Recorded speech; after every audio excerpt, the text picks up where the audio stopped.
If you'd like to support a TSB television broadcast, we've got a Patreon page for that. Sponsorships start at just $1. Visit patreon.com/TSB television and make a pledge for premier Twin Cities sports coverage. From North Community High School in Minneapolis, we present another edition of high school boys basketball. Tonight, it's round 3 in what has been one of the closest rivalries throughout the state in Minnesota boys basketball. The Minneapolis North Polars at 17-4 host the Hopkins Royals at 21-1. Minneapolis North, the number 1 team in 2A, Hopkins, the number 2 team in 4A. Hi everyone, Mike Peden here alongside LaToya Turk. LaToya, Hopkins has won the last 2 meetings, but only by a combined 5 points. If the prior 2 games are any indication, expect this to be a photo finish without a lot of defense. Right, high energy, high offense. Both teams have a ton of players that can score, so we're definitely going to see a lot of scoring and a lot of offense tonight. Hopkins won the prior 2 meetings 98-96 and 95-92 respectively. Minneapolis North a little short-handed tonight. No Eli Campbell. He's been dealing with a meniscus injury. But you've got Taylor Johnson, Odell Wilson, Trey Holloman has really stepped up his game, and he's just an 8th grader. But when you don't have someone who can spread the floor like Campbell, how do you compensate? Well, I think that's going to be the job of Coach Larry McKenzie and his coaching staff to make that adjustment with the team and show them how to facilitate without having one of their scorers on the floor. They can do it. They certainly can. And Hopkins, a name synonymous with talent in boys basketball, Ken Novak Jr., the all-time winningest coach on the active wing column. Hopkins, they always bring a deep squad. They're led by Zeke Naji, Joe Hedstrom, and Blaise Beauchamp, among others. They've only lost to Cretin-Durham Hall this year. But give credit to the Royals. They don't care who they have to go up against. When it comes to Minneapolis North, you know they're going to bring their A game. Absolutely. This is a long-standing rival game that they play. A 2A school and a 4A school. And they play very similar. So there's not going to be any backing down from Hopkins tonight. This is a rivalry where the coaches of both schools have a combined 13 state tournament titles. So you know there's going to be a lot of talent and a lot of strategy to play out. We'll have the starting lineups in a moment. You're watching high school boys basketball. If you'd like to support a TSB television broadcast, we've got a Patreon page for that. Sponsorships start at just $1. Visit patreon.com/TSB television and make a pledge for premier Twin Cities sports coverage. Here at North High School, home of the Mighty Polars. We have a varsity matchup tonight, boys basketball, between your Mighty Polars and Hopkins Royals. So before the game begins, as become our tradition, we want all the mothers and grandmothers and significant others to come down as our guys. I want to recognize their moms, grandmoms, elders in the community. I know some of them outside, if they can just come in real quick. Dr. Berry, I know she's here somewhere. All moms, come quick. We want to get the game started. And I want the cheerleaders to come. Come cheerleaders. We have a special gift for our cheerleaders.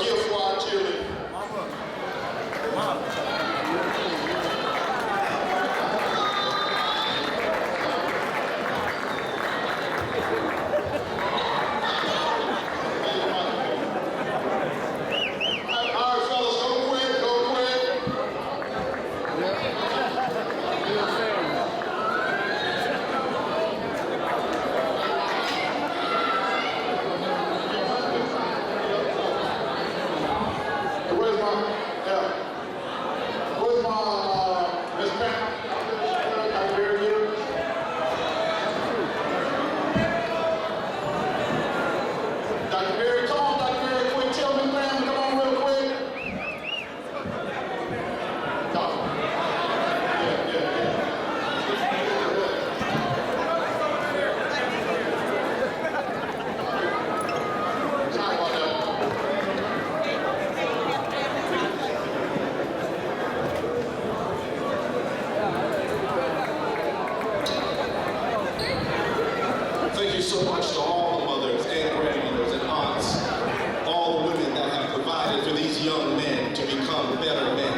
as we honor our country tonight, we have singing, lift every voice and sing, North High's very own senior, Jeriah Warren.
So no Star-Spangled Banner, but we did have one national anthem at least.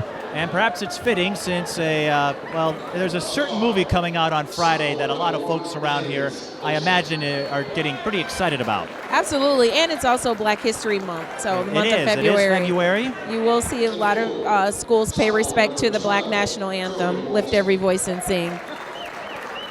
Especially with these two schools, Minneapolis North and Hopkins, drawing from this area and the inner ring suburbs of Minneapolis. It was definitely fitting. Junior number 22, Zeke.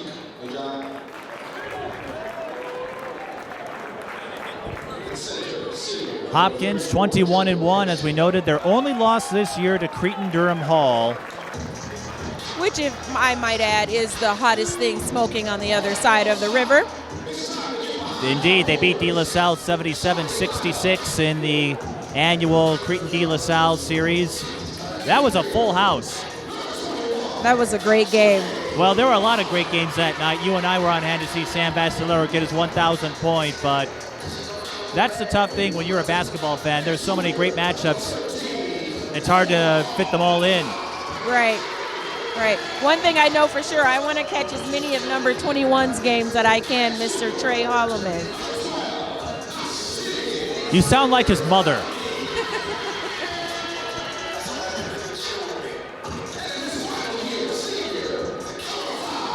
There's Taylor Johnson. We'll recap the starters now that they've been introduced for Hopkins.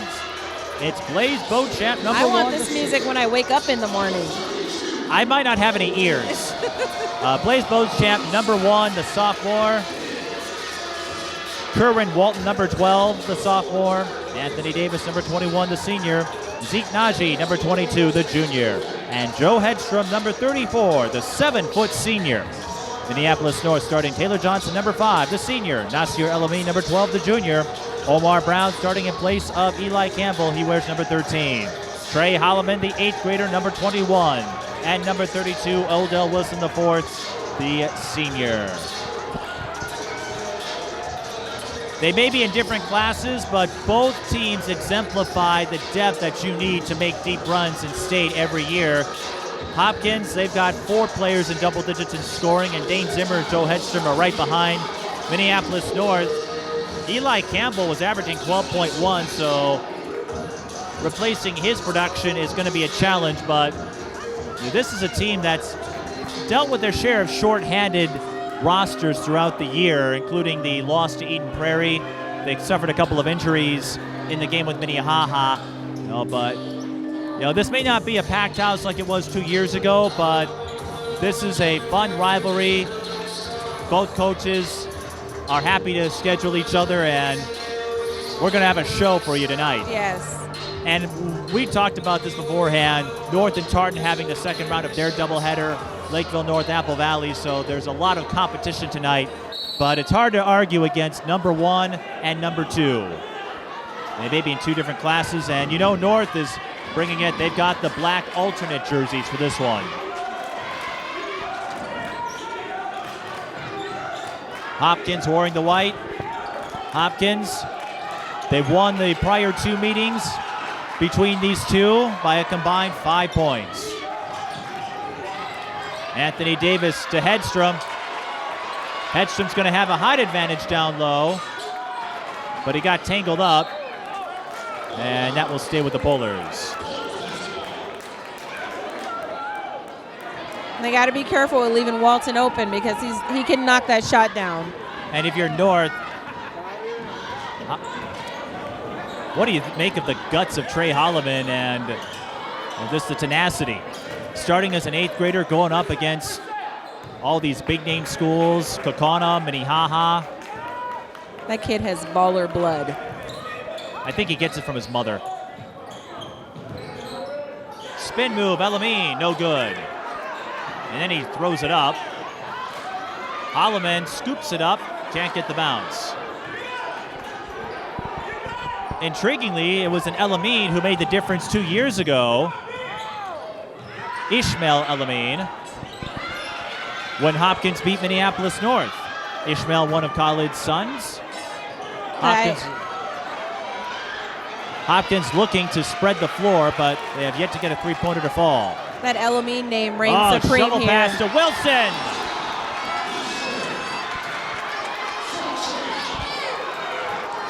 Holloman with the dime, Wilson with the bucket, and Holloman's mother might be asking me for a copy of this tape. After that highlight, what a move. On the other end, an offensive foul will go against Najee.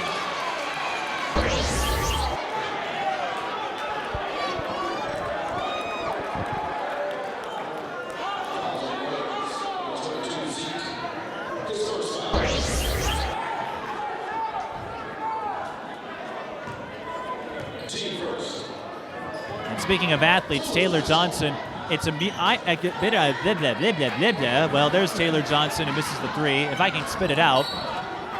There's a bit of an irony because I spoke with the coaching staff earlier this year. They look at Taylor Johnson as the better basketball player than Tyler, but he will be continuing his athletic career in football. He signed his NLI to play for Northern Iowa. Congratulations to him. But as we've noted before, a lot of crossover athletes on Minneapolis North. And I think sometimes when you have a smaller school, you'll see more crossover athletes. We saw that in the girls' Minneota team last weekend. Well, and look at the success they've had in football. Won a state title a couple of years ago. Went to back-to-back championships in Class A. Made the tournament in 2A. Holloman can't miss banking the 3. Beauchamp collects the board. Fires the skip to Davis. Davis, an integral figure of Hopkins and their state tournament championship team from 2016. It's a 4-2 score in favor of the Royals. Wilson pulls up. No good. Yeah, Beauchamp's doing a really good job of pushing him off that block. Elamine left the layup short again. Najee with the rebound. Almost loses control. Walton can't bank it. They're like those little Minnesota mosquitoes out there. And with Joe Hedstrom having his height advantage at 7 feet, it looks like North is going to swarm him every time he touches the ball. Make him uncomfortable to nullify that height advantage. That's what I'm seeing. They're doing the same to Zeke as well, making it very uncomfortable for him on that box. Was that a strategy opponents used on you to try to beat you in the post? I think anytime you have a good post player, you want to think about that double. That's why it's important for our big men and big women to have dribbling skills. Here's another question. Did you ever fall for a shot fake? I think that's why I do the shot fake. I asked because Tisa claims she never fell for the shot fake because she could just block over everybody at 6'1". Well, I wasn't 6'1". You should have seen the look on her face. Well, I think she'll like that play too. You should have seen the look on her face as Wilson scores when I told her that you were in front of Kim Bell on the depth chart at Washburn. Tisa gave me a look of, are you kidding me? Tisa Mitchell, a good friend of ours, her husband is helping out on camera tonight. Nasir El-Amin getting examined by the athletic trainer. So Minneapolis North already down a player in Eli Campbell. Zion Sanford out in his place. Tisa was supposed to call the game tonight, but she is off becoming a doctor, or as her husband put it, someone has to be the smart one in the family. Yay, Tisa, Dr. Mitchell. Soon to be doctor, yes. Tisa, when you become a doctor, can you get me a TARDIS? Odell Wilson pounding the paint. He's got all 6 of North's points. Taylor Johnson intercepts the pass. He's off to the races.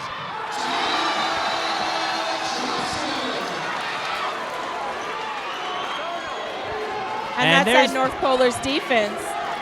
I think he got away with that NBA travel, you know, those fast break dunks, but it's an 8-4 score, and let's be real.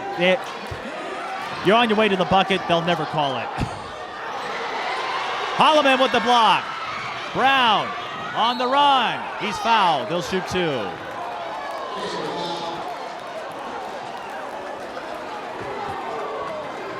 Great heads-up play there by North.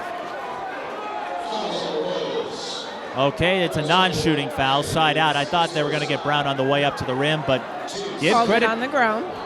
That being said, North coming at Hopkins with a pressure defense here. Brown through the hole. Shovel pass to Wilson again.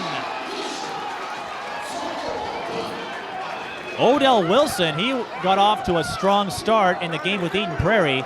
Couldn't sustain it. Eagles were able to win that one, but if Wilson can establish himself in the paint, he can rack up points in a hurry. Right. And I think I'm watching the strategy here from North. It looks like they're taking the ball out of the true point guard's hands. Josh Fogel. They're putting some pressure D on him full court where he can't get to the ball. It's kind of hard when you don't have your guard to start your offense sometimes. To go to your plan B. You mean Beauchamp? Fogel's not on the floor. I don't see a 0. 1. Yeah, that's Beauchamp. Wilson to correct. Johnson. Yes! North continuing to attack the paint. Thank you for that correction. That's what I'm here for. Davis to Beauchamp. Fakes the 3. Drives inside and gets the layup. Keep an eye out on the ball fakes. North had trouble with that in the loss to Eden Prairie. And a ball fake is such a staple. Brown almost lost it. Sanford, ball is tipped up, and that's a turnover. Beauchamp pulls up, drains the runner. Timeout, Polars.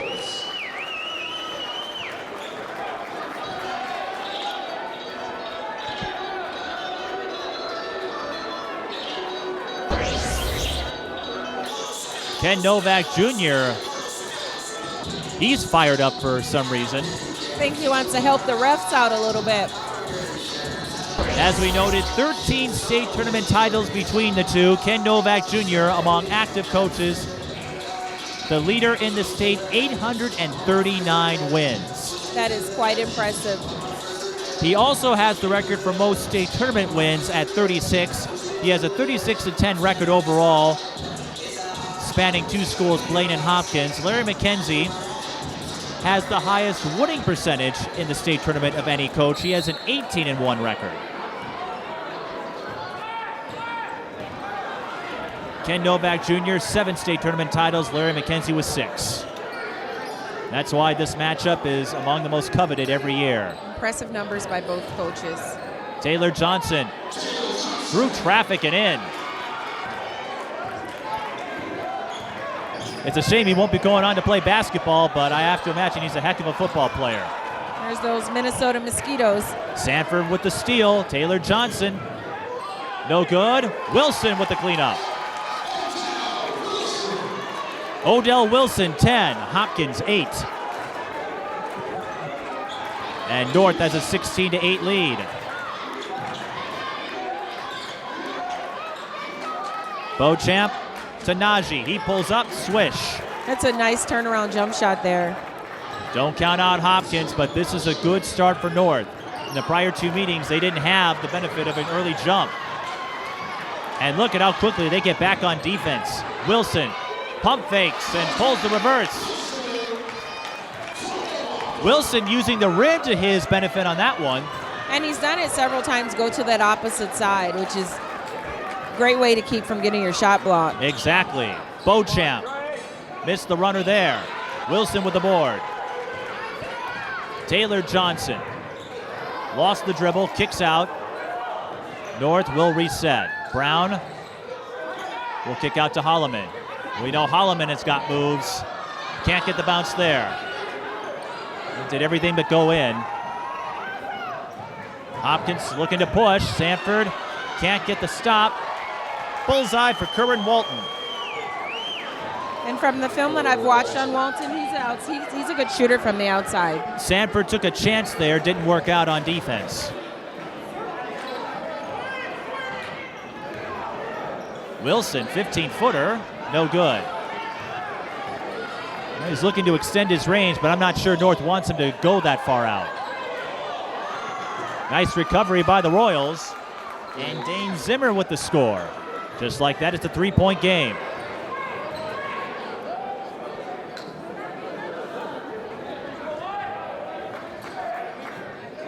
Officials are letting them play. 8 minutes have gone by, and it seems like 5, if you know what I mean. And I think the fans that come to the North Hopkins game, we want to see them play. Hopkins with the steal. They're looking to run again. Blocking foul. Are they going to count it?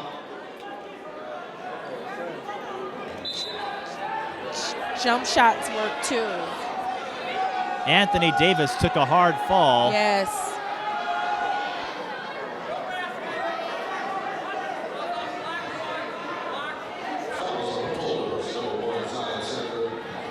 No basket awarded.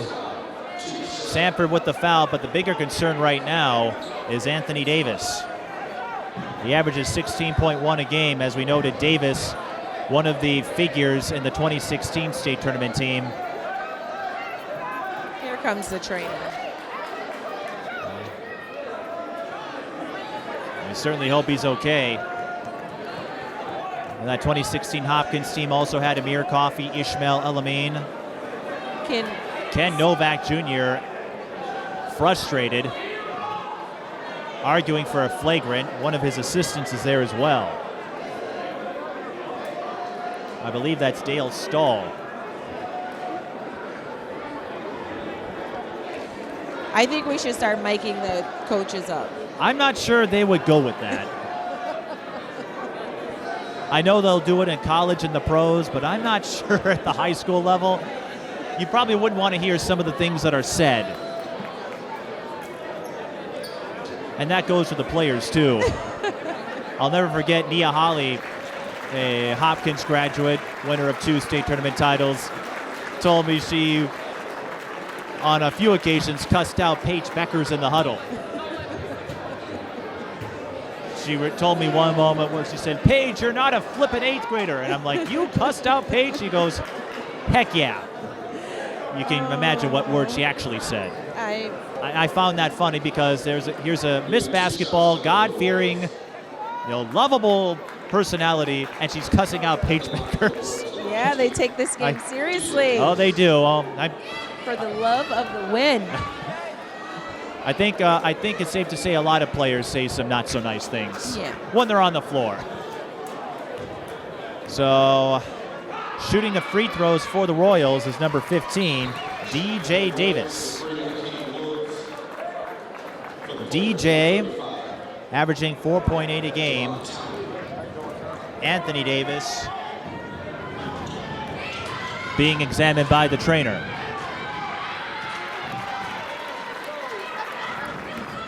And Hopkins now with the momentum. They've scored 7 in a row. They're only down by 1 now. It was North with the early jump. How quickly things change.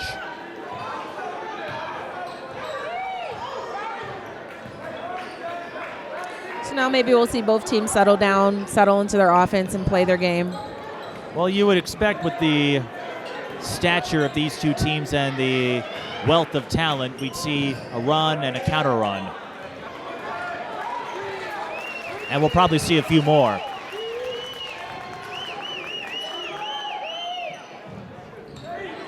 Taylor Johnson, side fade. He's fouled by DJ Davis, and he'll shoot 2. And there's the set offense you were speaking of. North being patient, waiting to get a little bit of space. Taylor creates and goes to the line.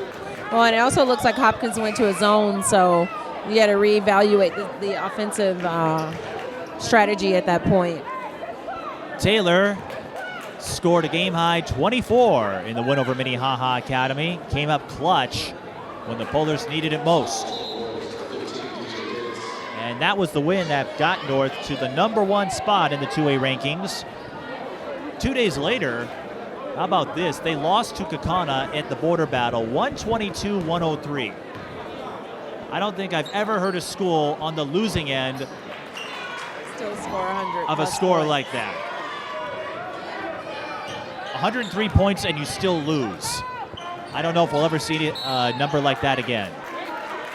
Sanford will be hit with a foul on Beauchamp. And you wonder after that hard foul on Anthony Davis, are the officials going to call it a little more tightly? I think they'll be a little more observant of it. I do.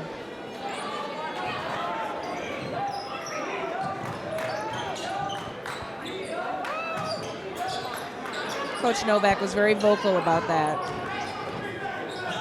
I imagine both coaches wield some influence. Blaze Beauchamp knocks down the 3, and we're tied at 20. Odell Wilson had trouble with the pass. He has to kick out Holloman for 3. Bullseye.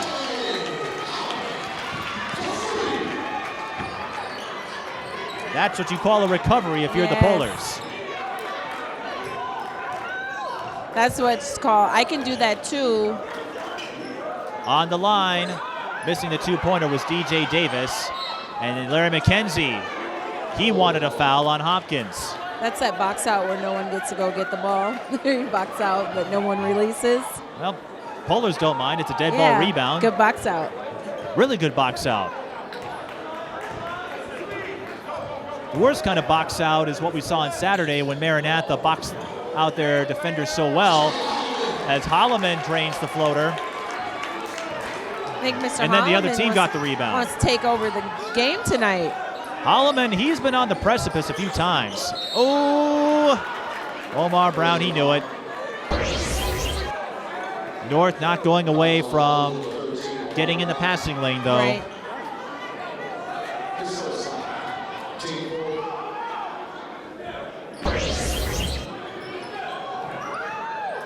Beauchamp finds DJ Davis. Kicks out Akeem Woods for 3, buries it.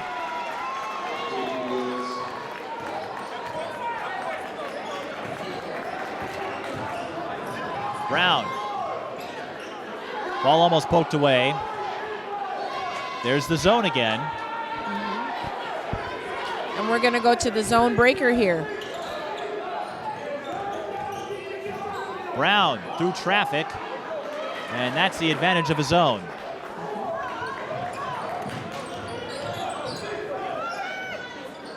(25-23), Polars lead.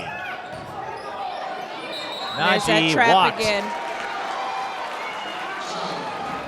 So Hopkins going to the zone.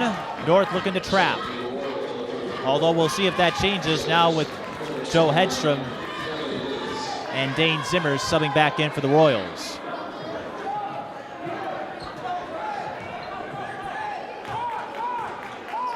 Trey's showing great leadership on the floor now, being an 8th grader. He's communicating with his team, setting up the offense. Offensive foul on the Polars.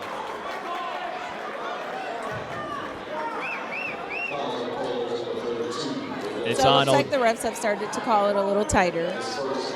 That's the first foul on Wilson. Hopkins, so many big names have gone through that school over the years. Chris Humphreys, if you go back from a decade ago, who can forget? North trying to get the steal and almost succeeded. Omar Brown finds Holloman. It was a delayed steal.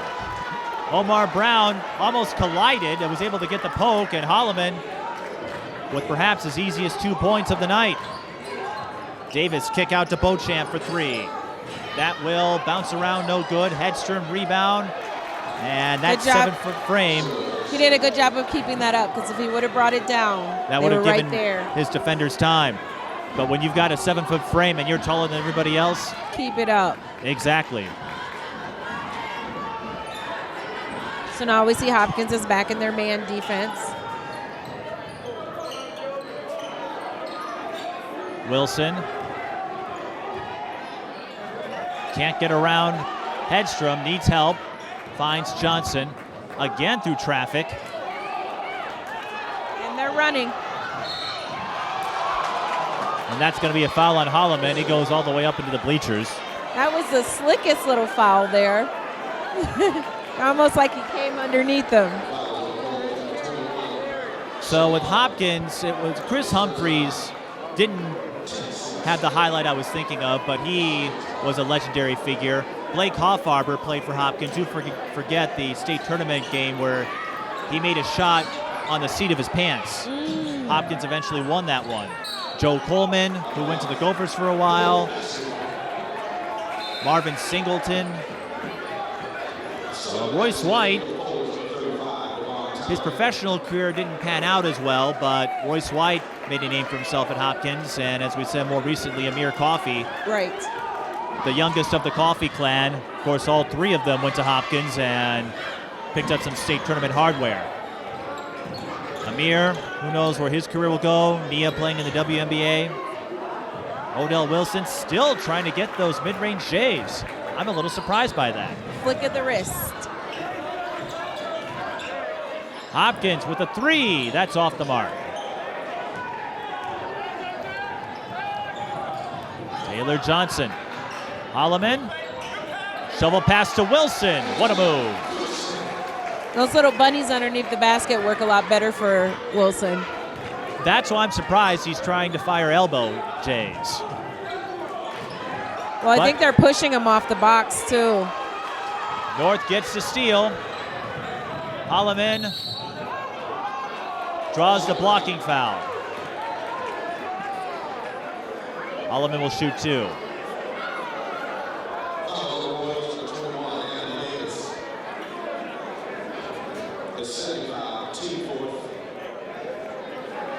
Holloman used every inch of the baseline to try to avoid the charge there. Yeah. Holloman, the son of Crystal Flint, the head coach for the girls basketball team, member of the 1994 Golden Gopher women's team that made the NCAA tournament, the first team to do so, and win a game. And then Crystal went on to coach at Concordia, spent some time in Minnesota, was an official for many years, got to ref many state tournaments, including the triple overtime thriller between Marshall and Park Center in the 3A Girls Championship. And 2 of her teammates were with her. Dana Jobert-Hayes was an assistant for Park Center at the time. Leah Bjolson was the broadcaster. Go for history there. Foul and free throws coming for Najee. And we should point out that Holloman has an older brother who is playing at North Dakota State College of Science, Marquise Holloman. Great athletes in that family. Or as Crystal calls them, son number 1 and son number 2. Free throws for the Royals. And missing the front end was Zeke Najee. When you have that much basketball going on in your house, sometimes it's probably easier to keep the calendar just as simple. Son number 1, son number 2. Najee averaging 19.6 a game.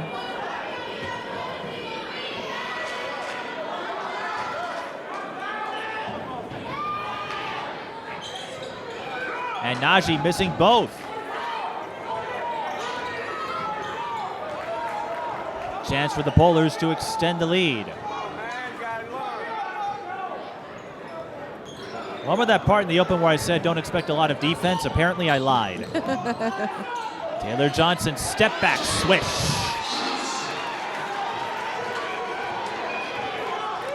And it looks like that's what Coach McKenzie was looking for. 3-ball. Unable to hit from the corner. But the carom goes to Beauchamp. Taylor Johnson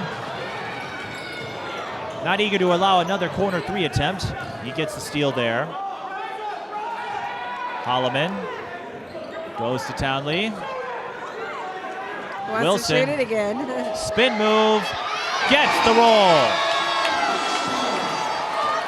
That was nice. I think the crowd liked that move. Wilson goes on the spin cycle. Beauchamp. Hesitation. Off the heel. Hedstrom again.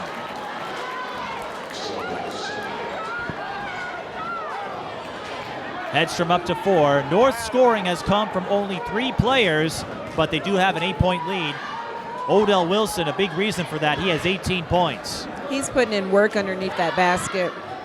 If he can get established down low, he is in great scoring position. Taylor Johnson can't hit the elbow J that time. And the rebound goes to Curran Walton. He fires the 3, bullseye.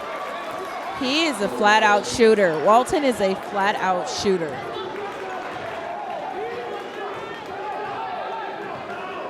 I'd run him off the screens all night and let him shoot. Holloman. Wilson thought about it. He'll try again. Why does he keep doing that? 3. Walton couldn't knock that one down. That's a foul. That message was not today. Not today.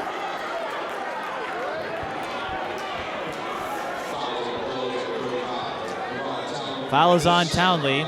That's his second. I'm still a little perplexed that Wilson is trying to get those mid-range J's going. Well, they're pushing him off the block, so I guess for him he's feeling that that's the option that he has, but maybe he'll make some adjustments. Indeed, we've got a long way to go. Yeah. But Hopkins struggling a bit from the free throw line. Najee has missed 3 now.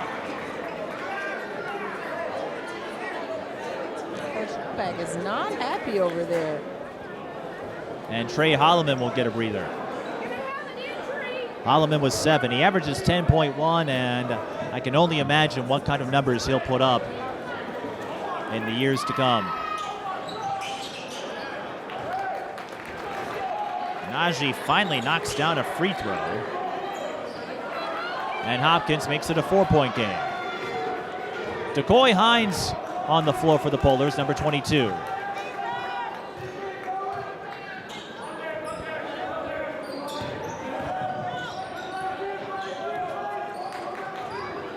That Black Panther anecdote we mentioned to open the game, North is going to see an advanced screening of it on Thursday. The philosophy behind it, as Brown is fouled, and I think that's one reason why the movie has such a high anticipation, much like Wonder Woman last year. It's important for folks on the North roster and for other teams with predominantly African-American contingents to see superheroes and other figures who look like them. Absolutely, absolutely. That's so important for our children and for our community to see black excellence. And Larry McKenzie is all about it.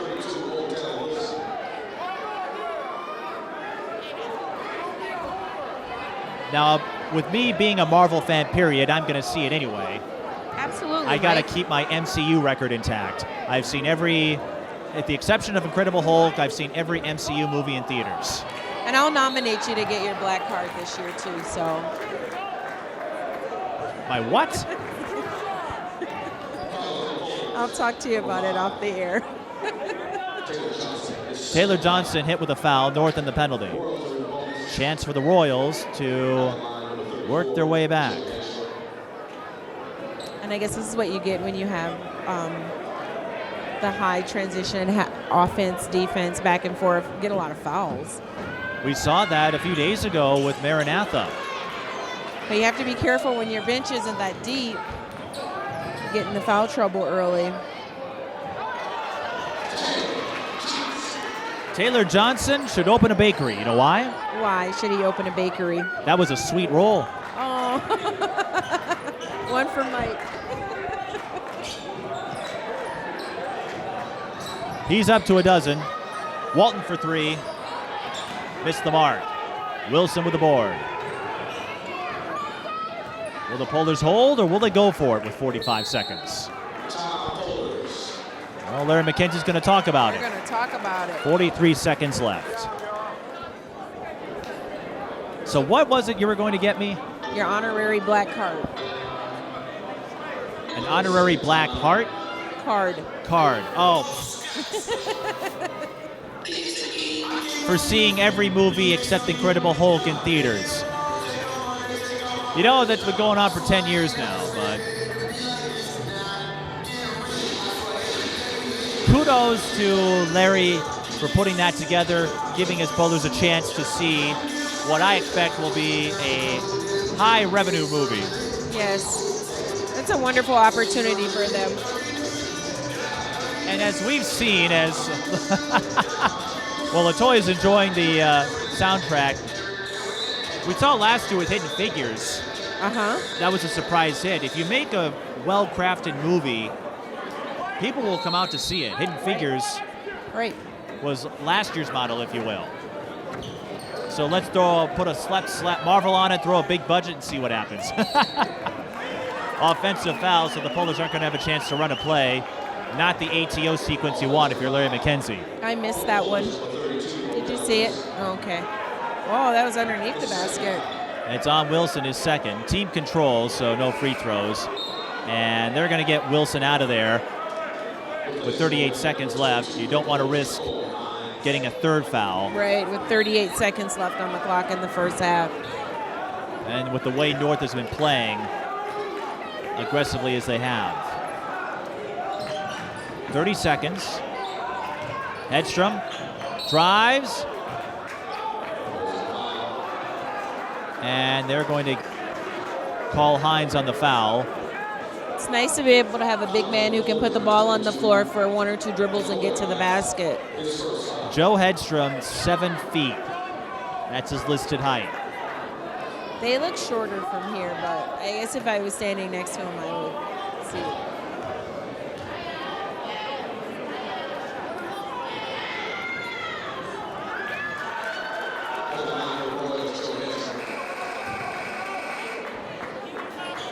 We have not seen Anthony Davis return since his injury. Well, there he is. I stand corrected. Okay. He was just subbed out. Well, maybe that's why he's been so quiet. It's almost like he isn't there. He only has 2 points.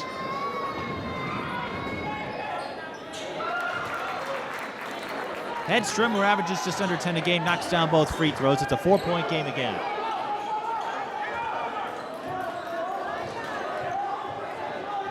North will hold for the final shot here, 15 seconds. 5-second call on Johnson. Gets out of it. Fakes the three. Holloman, 3-ball. Missed from the corner. Hopkins will not get a final shot off. That was a long 7 seconds. It felt that way. But Minneapolis North got off to a fast start. Odell Wilson pounded the paint, and the Polars have a 37-33 lead at halftime. That's it? No expert analysis? No, actually not. We were all watching the same game. Why did I bring you here? I've been talking the whole game. We've been talking about the game the whole entire game. Well, we'll give LaToya a few minutes to collect her thoughts and offer her analysis for second half adjustments. And we'll have the conclusion of this one when we return. This is high school boys basketball. North leads Hopkins 37-33. If you'd like to support a TSB television broadcast, we've got a Patreon page for that. Sponsorships start at just $1. Visit patron.com/TSB Television and make a pledge for premier Twin Cities sports coverage.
Mike, Peden, and LaToya, Turk with you. That was Robin Ingram, the architect of the Minneapolis North dynasty in the 90s. You saw a few of his alumni join him, Ben Coleman, Andre Gray, who was a teammate of Khalid El-Amin. Prior North games, I regaled everyone with the story of Khalid making the buzzer beater in the 96 state tournament and then jumping over the scores table. You say I know everybody, you know every sports event. And Ben Coleman was there. He was a graduate of 1980, Minneapolis North. Went on to play at Minnesota and spent a few years in the NBA, was part of the draft class of '84. You might also recognize that draft class for folks like Charles Barkley and Michael Jordan. Impressive. Ben didn't have the success on the court as those two did, but he got to play for a few years in the NBA, spent most of his time with the Sixers, and I talked to a lot of folks who played in the pros. Whether it was 1 year or 10 years, they don't regret any of it. Right, right. It's a great accomplishment, great atmosphere. And it's also great on the resume. Chris Carr, for example. He was a journeyman, but who can forget that dunk contest? Right. in '97 where he fell to Kobe Bryant. His daughter is still a little peeved about that. But it's cool to see whether you played, like I said, for a year, what that does for you and how that leads you to all the trajectories that follow. You know, Ben Coleman doing a lot of business work these days. Richard Coffey, he only played a year in the NBA, but It worked for him, right? it worked for him, and well, he's got a daughter in the WNBA, and depending on what happens with Amir, maybe we'll see him in the NBA. Maybe one day we'll get to be in the NBA or WNBA. Maybe as a broadcaster, Yes. that's my only hope. Yes. I can never make it as a player. No, we're past that point. Broadcasters. At least you have the credentials. I never played a minute on organized But basketball. you have credentials. Did I ever tell you about the time I played pickup and sprained my ankle so I couldn't run? I couldn't run a full court game. I'm hobbling all over the place. And Tia Albert and Kayla McMorris, they were with me at a Lynx game. Kayla was shadowing for Swish Appeal. Tia was shadowing me. And both of them hit the floor when they tried to imagine me playing pickup. And it was about as comical as it sounds. Demaya would love to play pickup ball with you. I think anyone would love to play pickup with me. They would all feel Just better. let us record it.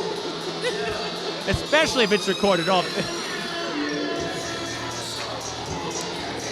So, as the players warm up, Minneapolis North does have a 37-33 lead over the Hopkins Royals. Odell Wilson with 18 points in the paint. Leads all players. Taylor Johnson with 12, Trey Holloman with 7. Those are the only three players who have scored for the Polars. But it's been enough so far. Hopkins, everyone who has taken the floor has scored. Blaise Beauchamp has 9. Walton and Hedstrom have 6 each. What will the second half come down to? For North, if North can break the zone that Hopkins puts on them, and for Hopkins, if they can take care of the ball better against North. Otherwise, both teams are playing a very high-energy game. They are at times being able to get into their set or doing what they love, transition offense.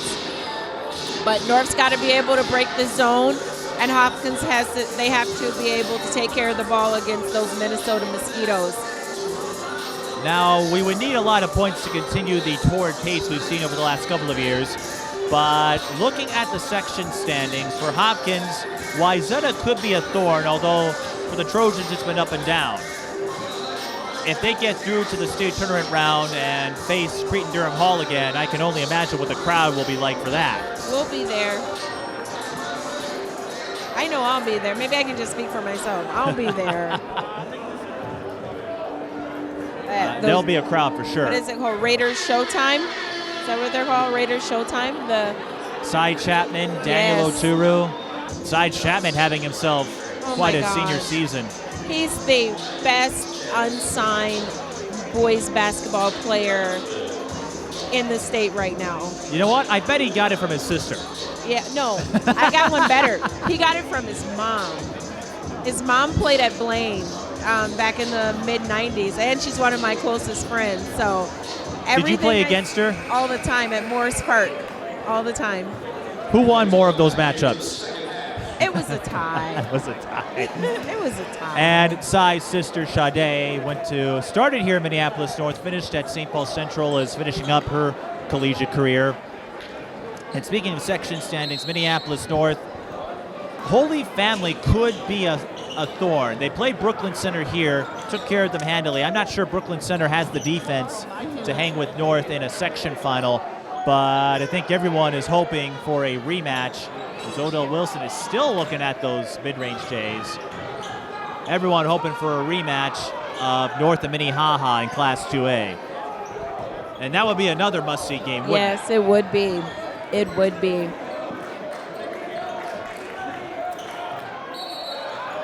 Traveling violation on Zeke Najee. Again, not quite the crowd we are used to seeing. Part of that, just the plethora of top-notch games tonight. The North Tartan series, as you and I got to witness, always a packed house. Yes. And those two schools could be dark horses to knock off Cretin-Durham Hall in Section 4 4A. North St. Paul looks pretty good. Trey Holloman, that's going to go over the backboard. Dead ball rebound to the Royals. So I know you'll be pulling for Cy Chapman at Creighton, but North St. Paul, as we've seen, might be able to give them a run.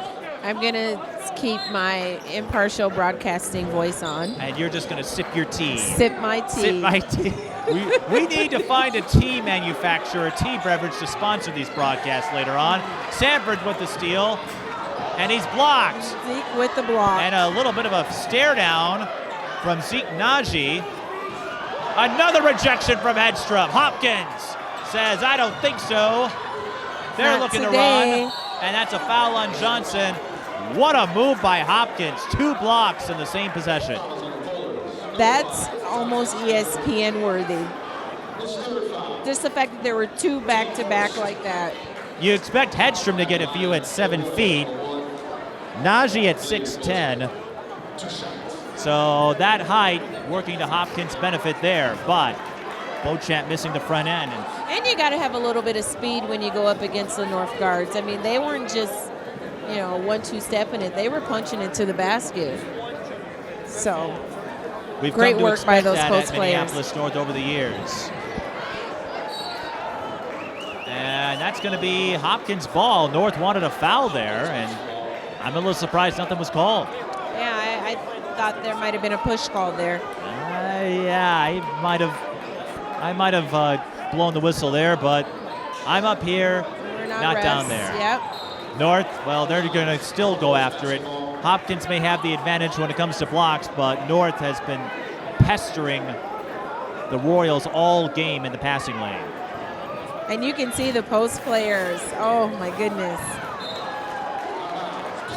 And Hopkins is lucky that went out of bounds. Otherwise, Trey Holloman would have had a clear lane to the basket. And then we know what happens. Dunk City. He would try to dunk it. That's been a chronicle of sorts. Yes. As he develops his basketball acumen. He was able to touch the rim as a 6th grader. He has such a long wingspan, too.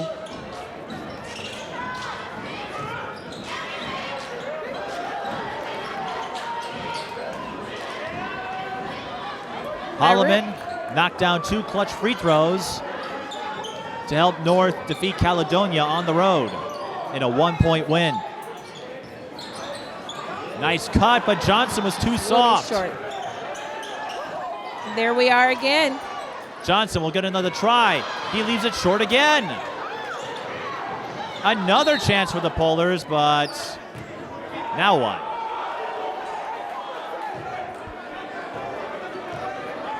With What do we firm have? voice. Please don't do that to me again. A foul on Hopkins. So that was the call. It goes against Najee, his 2nd.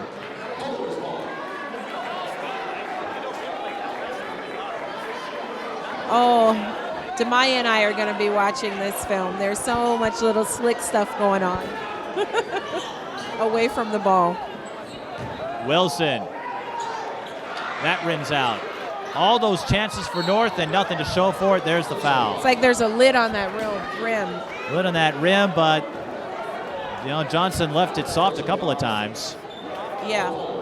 And that's what you call, well, maybe a quadruple whammy there. Got to put your hand in that net.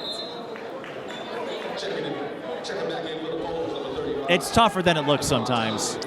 I agree. They're working hard. Well, you would out there. know. You had to. I'm sure you've missed your share of bunnies and runners. We all have. It looks easy from up here, and you're like, why can't you put it in? Yep.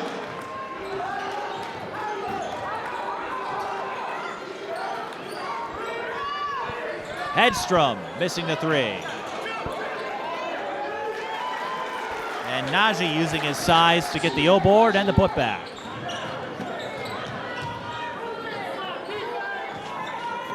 That's our first basket of the second half. Taylor Johnson. Nice reverse layup there. Bunnies weren't going down, so let's throw a reverse, and the higher degree of difficulty shot pays off. Johnson with the steal. He's got a full head of speed, and he scores again. What a great athlete. He's showing some great athleticism there.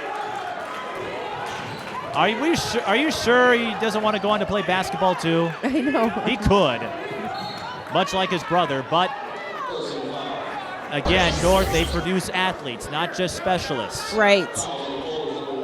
Which is a great attribute to this North Polars community. Exactly. Minneapolis comes to mind for boys and girls. Parker Cottage Grove. Right. Their girls basketball team. They don't have superstars, but they've got athletes.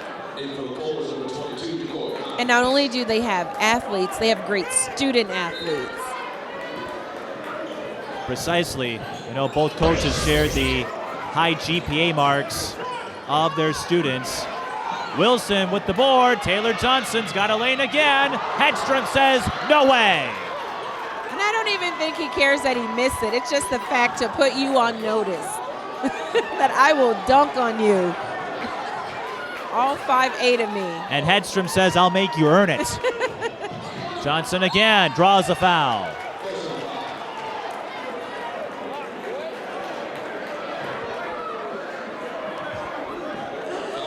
Abe's enjoying this. He just gave me a thumbs up. Either that or he's counting down the days toward Link season. He is. And who wouldn't be? They've won 4 titles. Foul is on Dane Zimmer, his first. Taylor Johnson with 16 points. He made his first 2. Based on available data, he's a 62% free throw shooter, and we've noted this. As great as North has been throughout the Larry McKenzie era, free throw shooting has not always been their strongest asset. For whatever reason, I don't know. But you and Tisa and I, we all agreed that it sometimes can be irritating when you see folks miss at the line. Yes. This is a mandatory skill.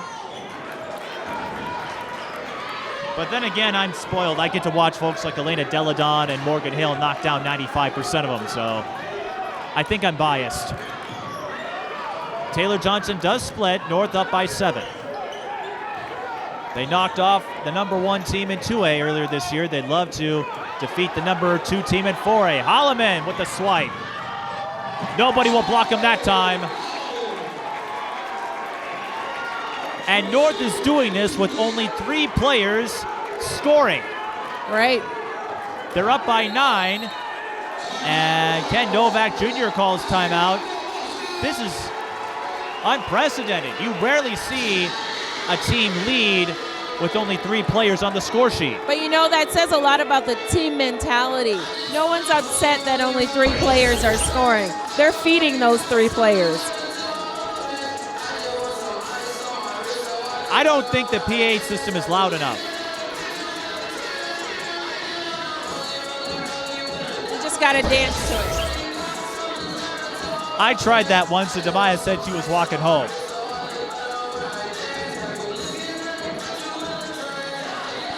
But this is just unreal. Hopkins, everyone who has taken the floor has scored. Minneapolis North, Johnson is 17, Wilson is 18, Holloman is 9. And they're up by 9. It's a very unusual balance. Well, it's working for them. And Hopkins hasn't found a way to stop it. This will be the final non-conference game of the regular season for the Polars. Of course, they will play in the Twin Cities Championship, most likely. And if they do, they would get a long-awaited date with Johnson. North and Johnson, they had 2 memorable tussles in the early years of Larry McKenzie's tenure here, including a triple overtime thriller, which still holds the record as the highest scoring game in Minnesota history. Wow. You're right, I know everything. Just own it, I don't Mike. know if a match with Johnson would threaten that mark, but after that, they said they wanted to face Johnson again. And the Governors on a slow rebound after a rough... Oh, Hedstrom got a little push off on Wilson, but incidental. That will be the 3rd on Odell. I don't think anything in this game is incidental anymore. I think everything These two know each other. Yeah. These 2 know each other. Like we said, Minneapolis North, emblematic of inner city basketball in Hopkins often draws from this area, the surrounding suburbs. Yep. There were a few folks who went to Hopkins that could have played here or elsewhere when Minneapolis North was on the verge of closure. That's nowhere near the case now with North moving up to 2A. And winning championships. And not just in basketball and football. And don't forget Tania Riley, who's won a couple in track. You're correct. It helps that there's a banner of Riley's championship runs here at this gym, but North likes to celebrate it all. Beauchamp misses the three-pointer. North on the run. Taylor Johnson slams it home once more. Taylor Johnson up to 19. Brown with the dime. Polars with their largest lead of the game. Hedstrom swarmed again. Woods out to Davis. DJ Davis. They are denying Hedstrom all over the lane. And DJ Davis can't hit the triple. Zimmer with the rebound. He's blocked. Hedstrom. Count it. And Hopkins needed that bucket. They did. They really did. Abe is saying it's getting emotional. Well, when you have an opener or an appetizer like 2 years ago, packed house, Hopkins wins 98-96. Both schools go on to win the state tournament. People don't forget that easily. And that's the fourth foul on Taylor Johnson. So North in a bit of a pickle here. And there's a lot of time left on the clock. And that's going to put a lot of pressure on some of North's supporting players.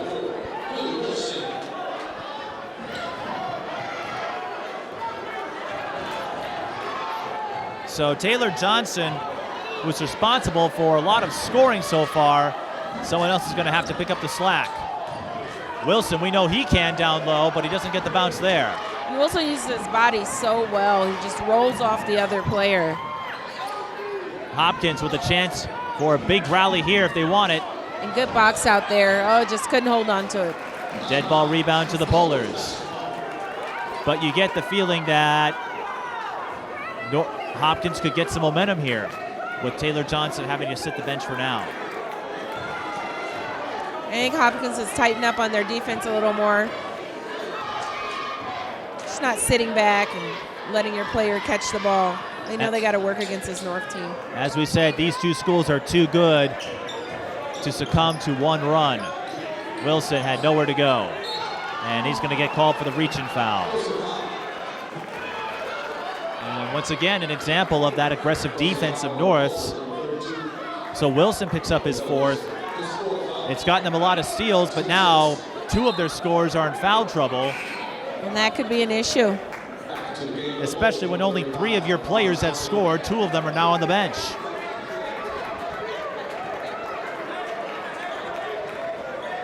Looks like Townley's in, and he's a freshman.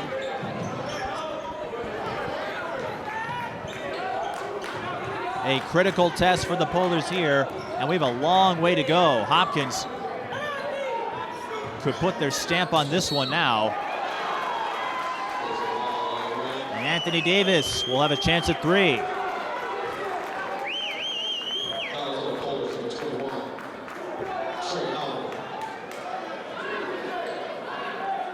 Hopkins will be in the bonus for the rest of the game. Holloman picks up his second, and with 11:43 left, that's a lot of time. Yeah, and I hear Coach McKenzie talking to the ref saying the foul count's 7-2. And as a coach, and the freshman gets right in and scores. I love it. Townley, and that's what North needs. And now that's going to fuel him to play good, solid defense against Zeke here.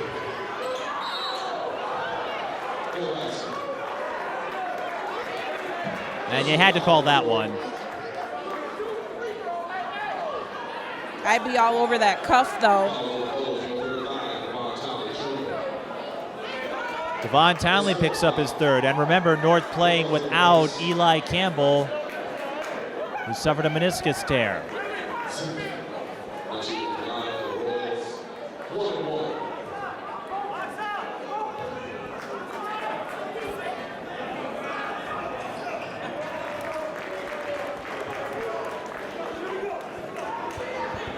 So if you're North, I don't think you're going to shy away from your aggressive style of play, but how do you do it so you don't pick up fouls at the rate they have?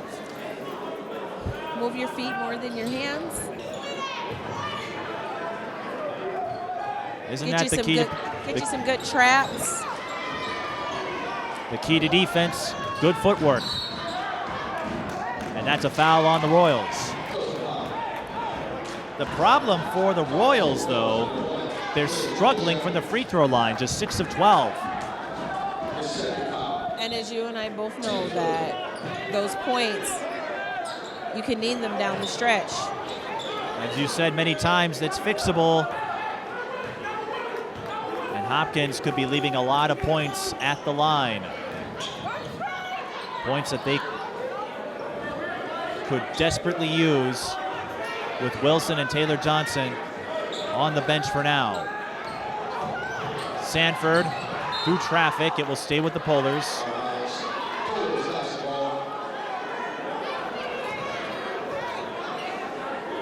And you're seeing North with a little trouble finding an open space on set plays without Wilson and Johnson able to free things up. Brown rejected by Hedstrom. It's hard going into that lane with those. Townley with the block. He is in there to win it. And that's a foul on DJ Davis. Omar Brown to the line. I like this Devon Davon Townley, the 6'6 freshman. This could be an audition for him. But, you know, in practice every day, he's probably sparring with Odell, so. Odell, Decoy Hines. Well, this could be an opportunity to prove his worth. Not that he isn't useful.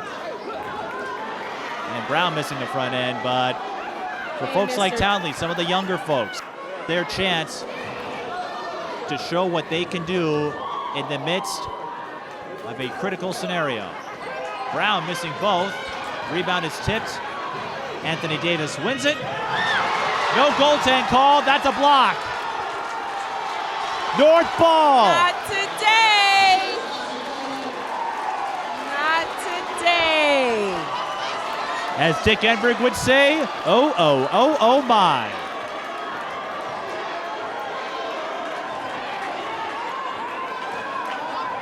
I don't believe that. I thought that was going to be a goaltend, but North got in there in the nick of time. Holloman, shovel pass, nowhere to go, so kick out. That's Willie Wilson, number 24. Holloman, 3 ball. North fan base was ready to erupt. Brown going for the steal. Remember, the Polars out of fouls to give. Anthony Davis finds Najee, no good. Gets his own rebound, cleans up his own mess. Way to stay with it. And without Wilson in there, Hopkins is going to have the height advantage. It's now a 5-point game. Polars with a couple of defensive stops, but can they find a punch on offense? And they just need to play a few more minutes without Wilson. Yeah. Larry McKenzie calls timeout. North with 2 remaining.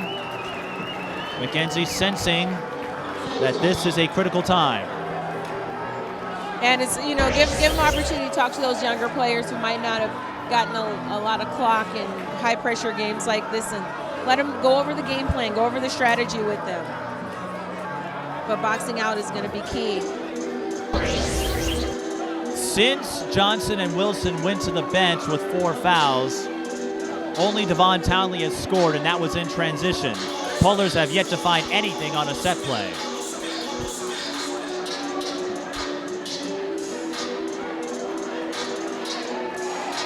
LaToya's priorities are on the soundtrack. You realize nobody can see us, right? That's fine. That's why I can dance, because no one can see us. If the camera was on us, I would not dance. Look.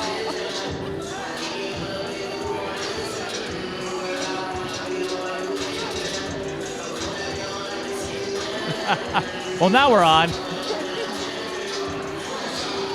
It's been said every time I'm up here, I'll never forget the line Brianna Edwards told me a few years ago, that I'm more popular at North than she was as a student.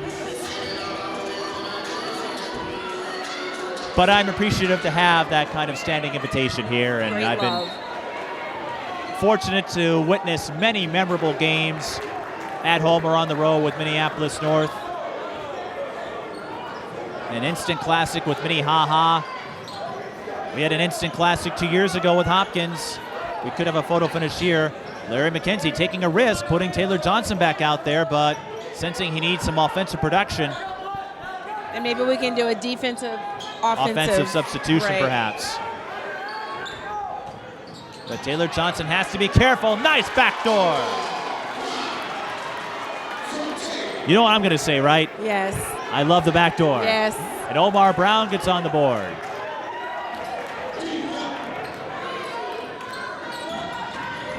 Can Taylor Johnson keep himself out of harm's way on the foul situation?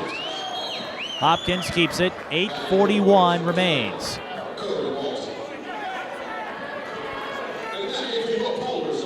So this isn't going to be the runaway shootout we've been accustomed to over the last couple of years. 98, 96, 95, 92, but no less thrilling. And that's because they are playing defense tonight. And it looks like they are doing the offensive, defensive subbing in and out. Right, in dead ball situations.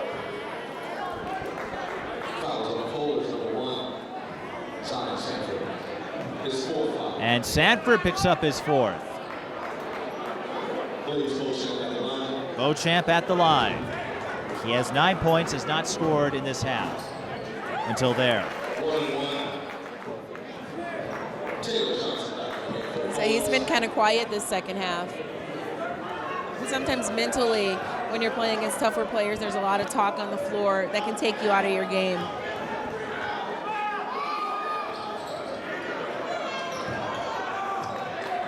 Beauchamp missing the second. Once again, Hopkins settles for a split. And that's made it difficult to reel in this deficit, although it's down to 6. But it's a little unusual to see these two teams play a defensively oriented game. Both are known for high-flying offense. North averaging 78.7 a game, Hopkins averaging 86.6.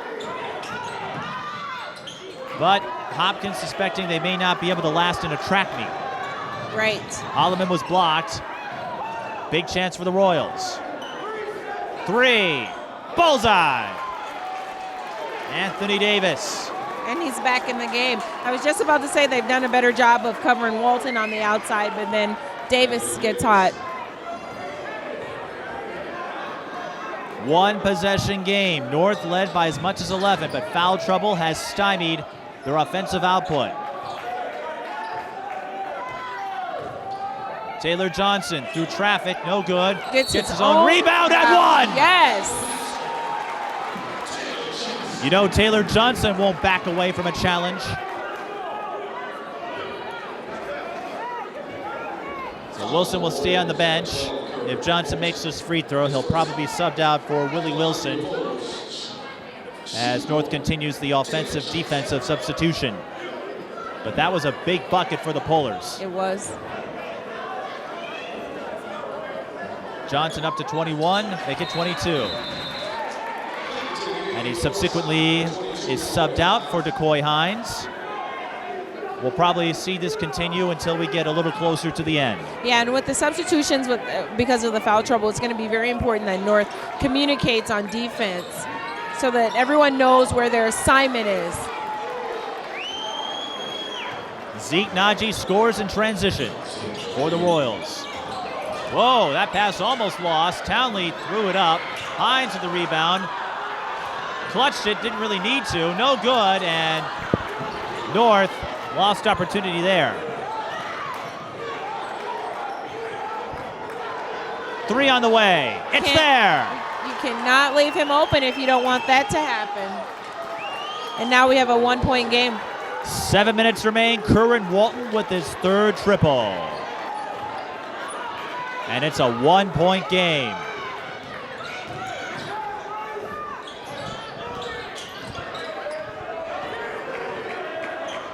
Holloman winds up, kicks out. Brown. Lucky he drew the foul there. I didn't like that move. Yeah. I get it. You're aggressive, and I think most folks are gutsy enough to take that challenge in the lane. But if Hopkins is playing that zone defense, if you don't draw the foul, Hopkins may be looking at a transition opportunity. But Omar Brown to the line, 2 shots. And now both teams are going to be in the bonus. And free throws, as usual, will be a factor in the finish.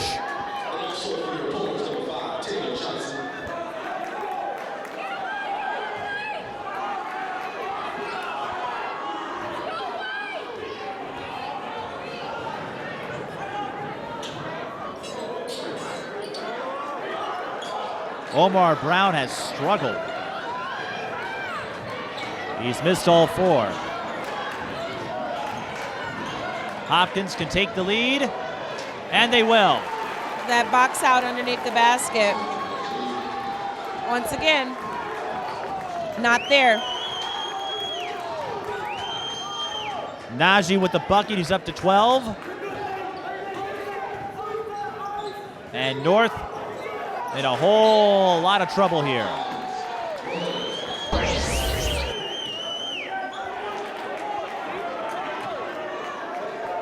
And Najee's done a good job down this last 2 or 3 possessions of getting in good rebounding position, taping in. He wants the ball. He's hot right now.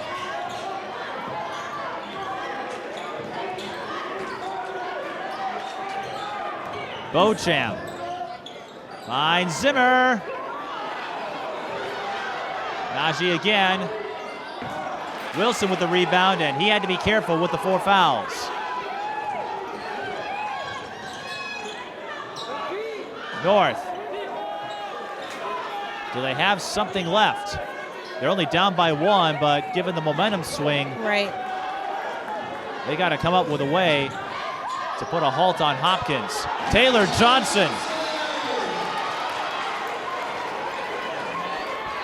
Unfazed no matter how many defenders are in his face. Scores on the double team. He's up to 24. He has amazing hops. He can almost jump over his defender to get his shot off. Beauchamp drains the mid-range J. And he's up to 12.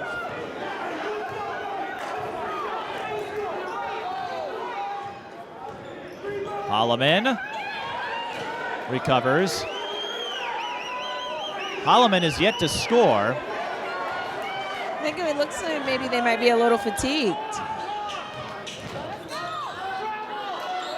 Wilson recovers for the bucket. Odell Wilson up to 20.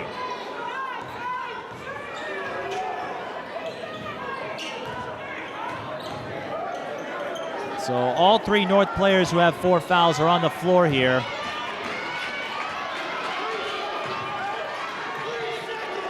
Beauchamp, deep 3. Short, rebound, tips to Najee. Or Walton, I should say. And Hopkins hit with the foul.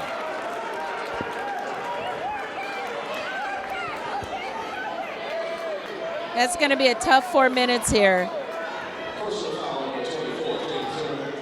That's the 3rd on Zimmer, but Hopkins as a whole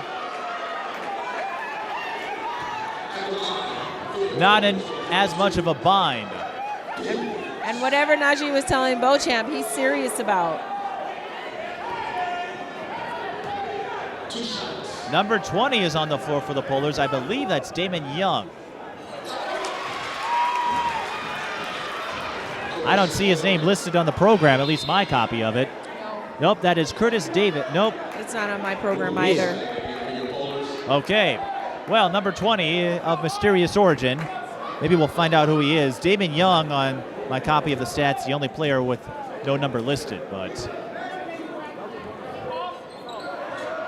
Wilson has to settle for a split. North with a 2-point lead, 4 minutes to go. Well, we had a high-scoring photo finish 2 years in a row. Looks like we're going to get a defensive version of it. Najee missed the dunk. Hopkins retrieves it. Walton drains the 3. That's good as money when he catches out there on that three-point line. Hopkins retakes the lead. Walton with his 4th tray. He has 12 for the game. Sanford into a wall. Brown feeds it to Wilson. Hesitation, and he can't hang on to it. Comes up with it and draws the foul. Great job rebounding under there, getting his own shot. And he's not the biggest player, not the tallest player out there. But there's no lack of grit for the 6'6 senior, 5th-year varsity player. Hopkins calls timeout. 3:17 on the clock. North led by as much as 11.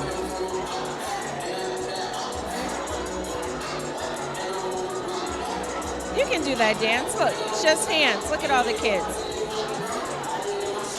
Well, while you are fixated by the choreography going on, I'm curious on what the last 3:17 will come down to. Something that we weren't expecting. Who's going to play better defense?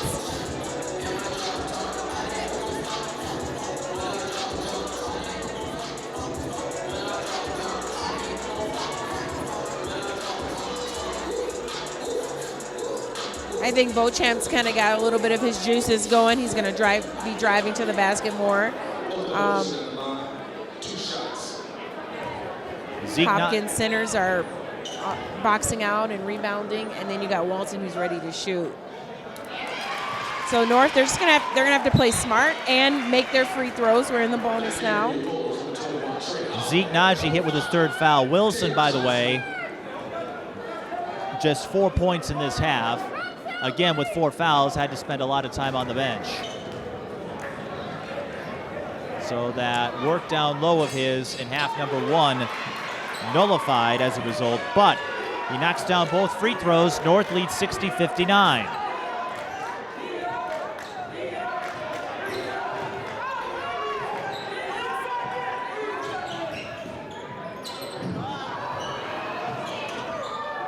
Smart play there. Hit it off your... That keeps it with Hopkins, and Hopkins, they excel at a lot of things, but fundamentals is one of them.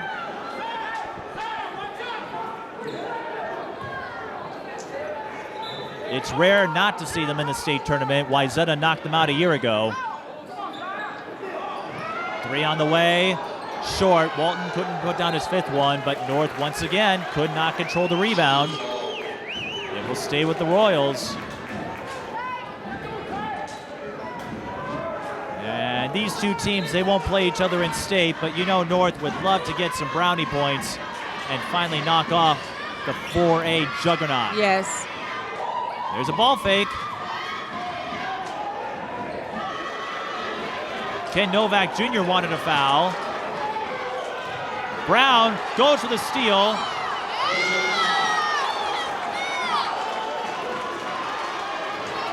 And it will stay with the Polars. There's a lot of action down there. I wasn't quite sure. I wanted to wait for the official ruling because I couldn't see the baseline from this vantage point. But a big stop by the Polars. Can they convert? Wilson fakes the pass. He's going to try the fadeaway. No good. There are a couple of moves that he's tried. The 15-foot jump shot, that fadeaway. If he can add that to his skill set. Beauchamp had a lane and missed the bunny. Taylor Johnson finds Wilson, but he lost control. Johnson could not get the pass in cleanly to Wilson, and you can see what happens when you're off even by a smidge. Yep.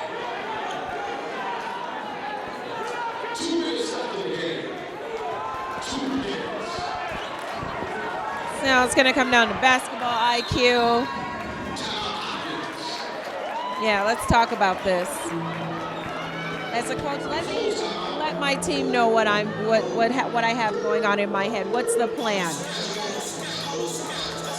Neither school a stranger to a close game like this.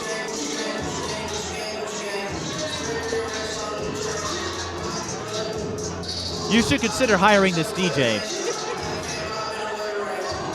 I was actually thinking about that for Demaya's 16th birthday, but When is it? When is her 16th? it's not until August. Not until August. Yeah. Well, that gives you a few months. It gives you a few months to figure out price points and rates and all that other stuff. But I as you just do it to see if you can focus, because you're like right in the middle of your sentence.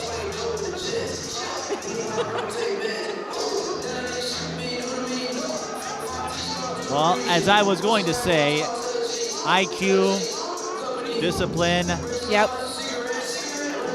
We'll see who has more of it. Neither school a stranger to a close game down to the wire. North had to sweat one out like this with Caledonia. Yep. And with Minnehaha, they won the game with free throws, but they had to work their way back with just a couple minutes to go. And I think both teams play at a very high IQ level. We've seen far more defensive strategy than I ever thought we would in a series like this. But Right. the outcome, no different. Another photo finish. It's going to come down to who executes late. Backdoor, and Najee with the layup. 1:35 and counting. It's that play smarter, not harder.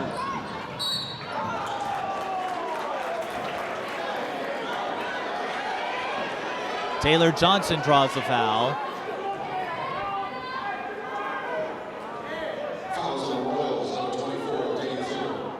The foul is on Zimmer. That is his fourth. So the foul situation starting to pile up.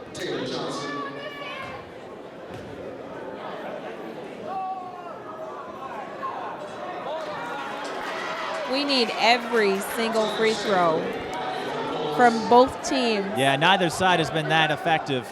Reminds me of the De La Salle Holy Angels game.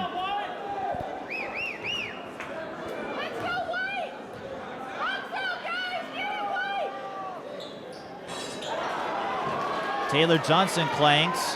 That puts Hopkins in an advantageous position, because with a 1-point lead, they don't have to do anything per se. North's going to have to try to get the steal or stop in some way. Hopkins content to kill clock. Both teams will be in the double bonus the rest of the way. Another backdoor, and Najee scores Nice. again. And if Hopkins hangs on for the win, that balance will be the key. North not getting much help beyond their three players. Holloman not a factor in the second half offensively. Taylor Johnson for three. Rattles in! And we have a tied game. 63 all. Taylor Johnson up to 27. Beauchamp drives, no good. Gets his own rebound and backs off. 25 seconds. We always get these games. Hopkins will call a timeout. They have 15 seconds. If you're Hopkins, who do you go to? My guess is you've got the advantage with Najee. He's got 16. Find a way to feed him the ball. What would you do? That's exactly who I would go to. And I would also have Walton on his side, so in case he gets doubled, he can kick it out and Walton can hit that three. I was about to bring that up. Walton with 4 3-pointers. Yep.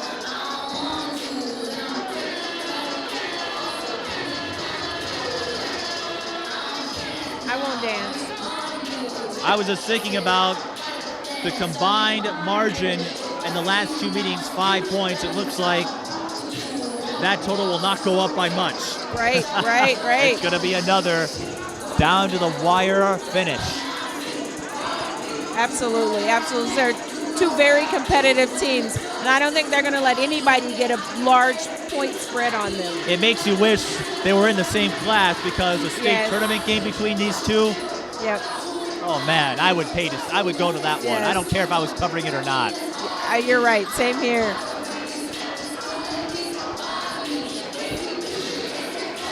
So North was able to manage the foul situation.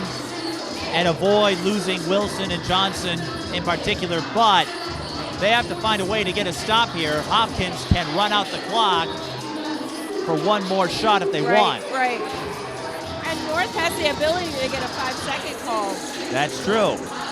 And I believe Hopkins, they've got a couple of timeouts, so if they have trouble, they can get another stop and try again.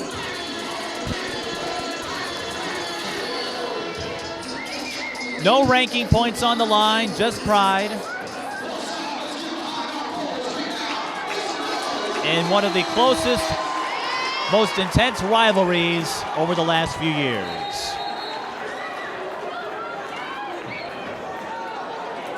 So this is the sign of greatness right here.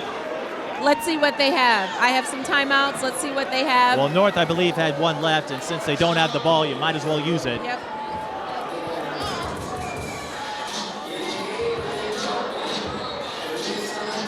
Not the packed house we were accustomed to seeing over the last 2 years, but the fans who did show up got another show. So we have plenty of entertainment here. I was going to say, I'm not even sure we needed to schedule this game. I think we should have just scheduled a dance night. I hope they know their math skills, their world culture, world history, foreign languages as much as they know these songs, because they know every single word. I'm clueless. I probably spent too much time on those subjects you discussed. See, my after-school viewing consisted of Jeopardy when I was younger, and Wheel of Fortune. Wheel of Fortune for me. I could take you on a Wheel of Fortune. Oh, bet. Game on. All right.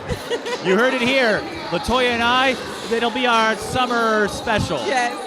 We'll set up a Wheel of Fortune game on the Wii or something. Yep. All right. Now, I believe North has out of timeouts. Hopkins has at least one if they need it. On the floor for the Royals, Beauchamp, Walton, Davis, Anthony Davis, Najee, and Dane Zimmer. For the Polars, Brown, Holloman, Taylor Johnson, Wilson, and Sanford. Beauchamp. 4 seconds. He lost the ball. Holloman. Can he get it off in time? He's blocked.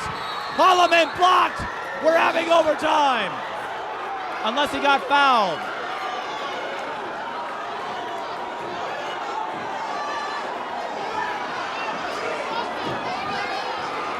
And Holloman looks like the wind may have gotten knocked out of him. What are they going to call? We need the trainer out. Holloman may have had the wind knocked out of him on that drive.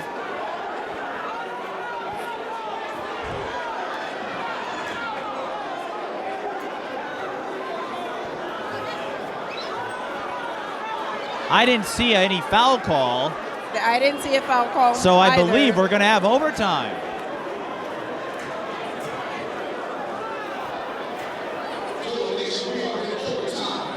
So we will have overtime.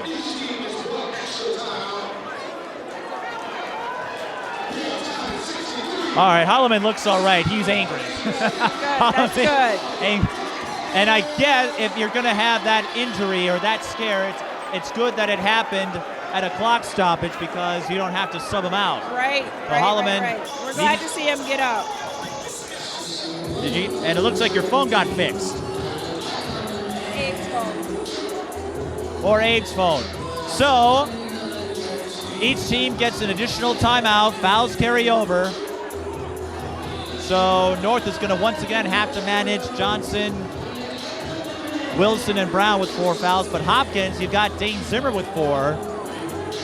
And now that could become a factor.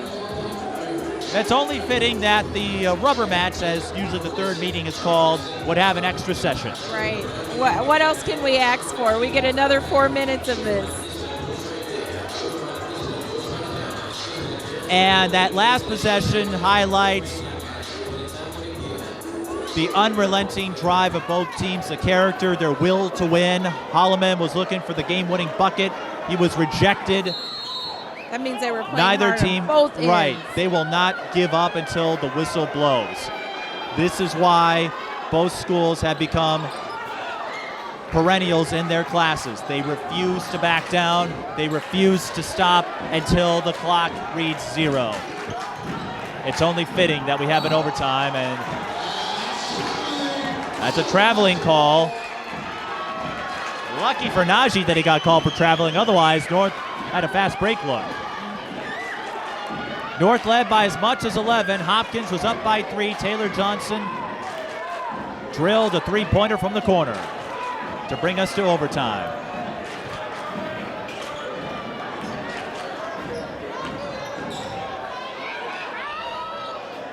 Johnson with the kick out. You don't want Wilson shooting threes.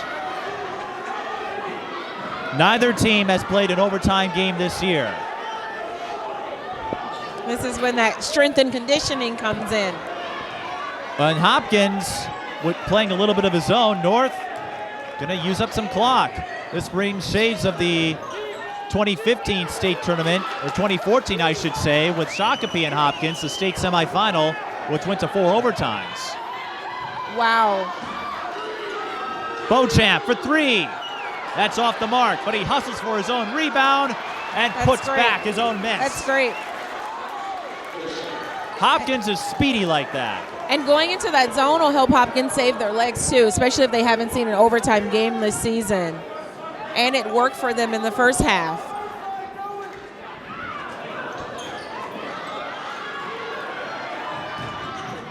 Wilson drives and scores. Wilson up to 25.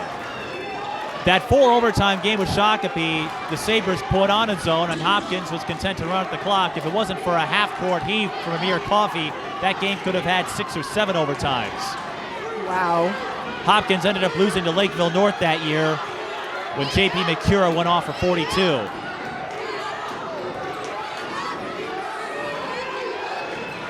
Off the screen, backdoor, Brown!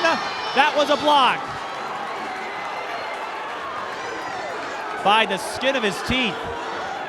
That looked awfully close to a foul there, from what I saw. And if it wasn't a foul on the play, the chatter afterwards.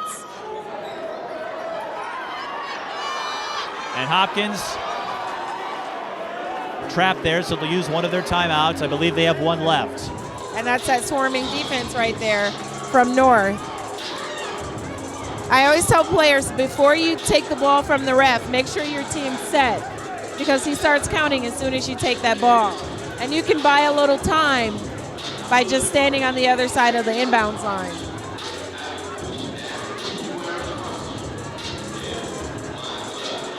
So in these down-to-the-wire finishes, Hopkins beat De La Salle at the Boys Tip-Off Classic, lost to Cretin-Durham Hall in the girls' version by 13. Other close games, they had to edge St. Thomas Academy, a team that doesn't make it easy with Sam Basilero. An 8-point win over Orono, and then a 7-point win over Eden Prairie. So they've had their share of close games. Close games, yep. And we talked about that Lake Conference in our last game. Even Minnetonka, the last place team, can give you a run when they knocked off SDA. North, we talked about the 2-point win over Caledonia. They lost a close one to Corliss by 1. They had that in the edge of your seat game. I was looking for the right analogy with Minnehaha. Even though they won by 9, they had to sweat that one out. And no matter what happens, when you have overtime, you know you have to grind your way to win. Yes.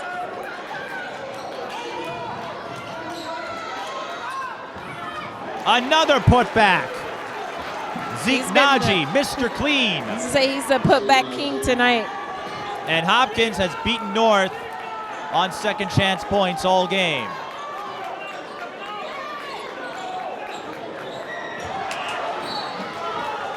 And that's not what you want if you're the Polars. Wilson throws it away.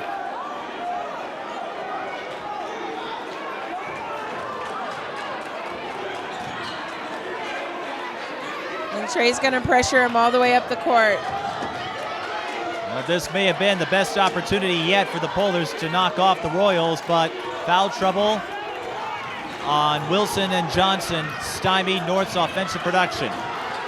Here comes the pressure. And once again, Hopkins can kill clock. They can go for the dagger if they want. And there he is again. Got his hand on it.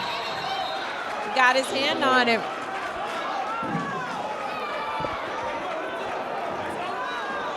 Did North get the timeout call? Okay, it was ruled a jump, Polars with the arrow.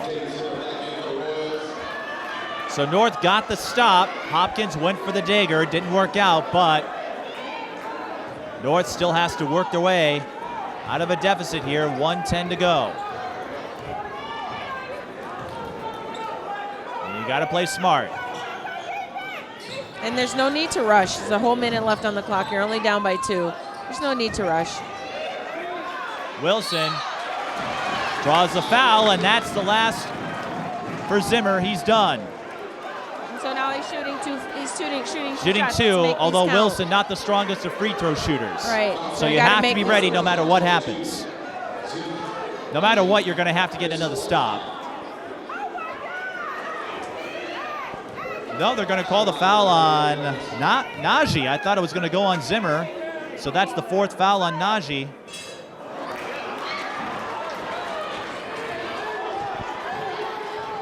I don't like that sound when it hits that back plate. And with both teams having difficulty at the line, you just never know what to expect.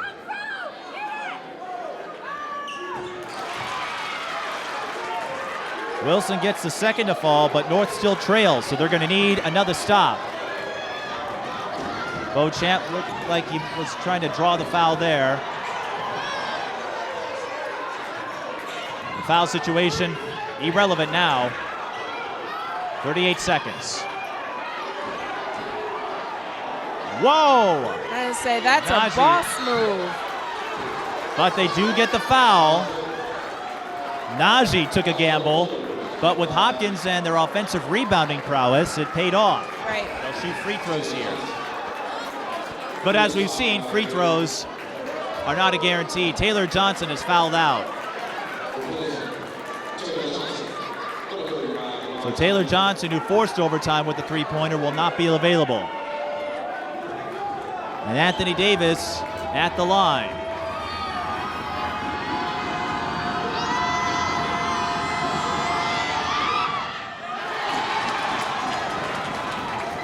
It's fixable.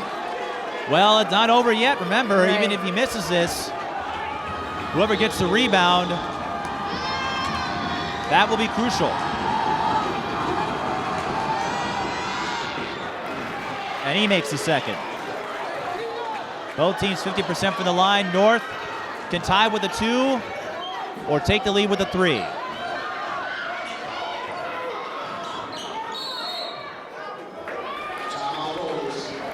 Larry McKenzie will use his timeout.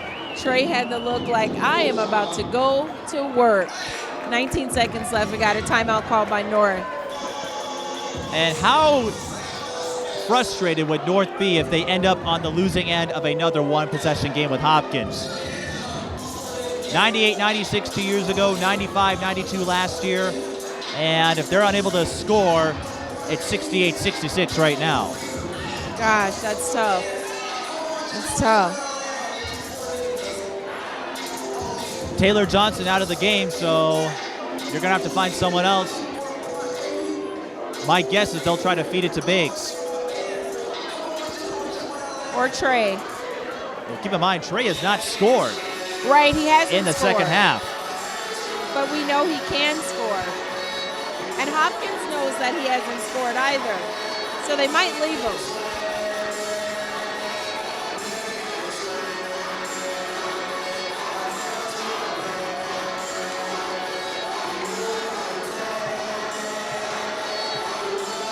Look at the energy. You can do that. I can do that. I'm just impressed by the energy the North Polar fans continue to display. They are cheering until the very end. And they've been at school since 7 o'clock this morning. My goodness. They might be a little fatigued after this one. Who will step up? Oh. Townley. Oh! But Hopkins has time. Beauchamp. Ball's tipped. They'll get one last shot for the win, and a foul is called. Oh, they called a foul. They called a foul. They call the foul. They called a foul.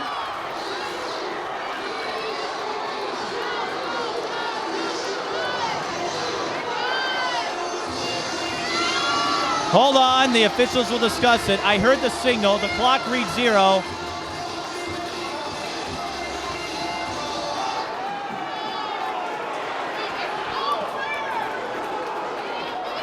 The officials are going to decide the game right here.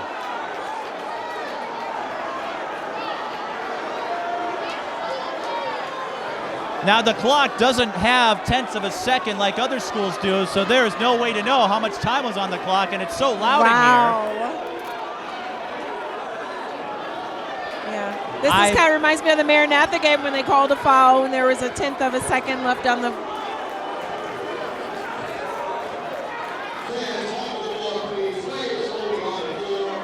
And they will call the foul.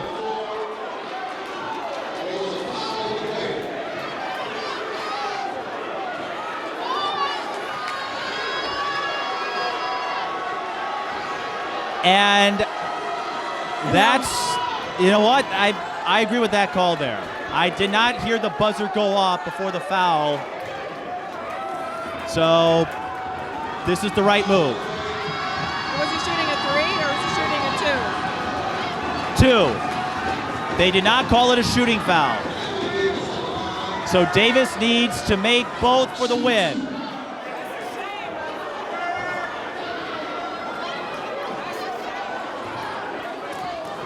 A little bit of confusion enveloping North Minneapolis.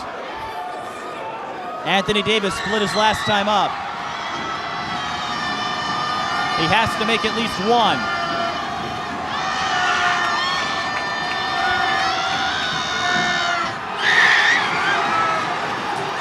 Missed the front end of the first one. Free throws are so critical. They put 1 second back on the clock. And the Polars call another timeout. They put 1 second back on the clock.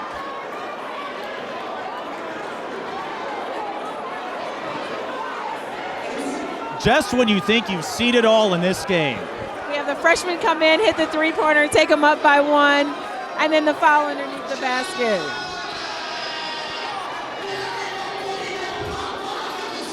Now North, I believe, is out of timeouts now. If Davis gets the second, you cannot advance the ball, so you'd have to get a heave of some kind. Right. But rebounding, so important here. Yes. Yes. Because if Davis misses, and there Zeke will be gets the rebound, there's enough time it's for a going putback. in. And Yes. we've seen that happen a couple of years ago. De La Salle and St. Croix Lutheran in a battle of number 1 in 2A and 3A. St. Croix Lutheran missed at the line. They got the tip in with 9/10 of a second on the clock. They missed a free throw, got the tip in, and St. Croix Lutheran recorded their first win over De La Salle in school history. So, if Davis misses, Larry McKenzie probably telling his guys, box out. box out, absolutely. Because you've got the tall towers, Zimmer and Najee, in for the Royals. You sound like you know a little bit about this game. I've been around for a little while. Here we go. This is it for the game. Davis makes the second. That will not be close.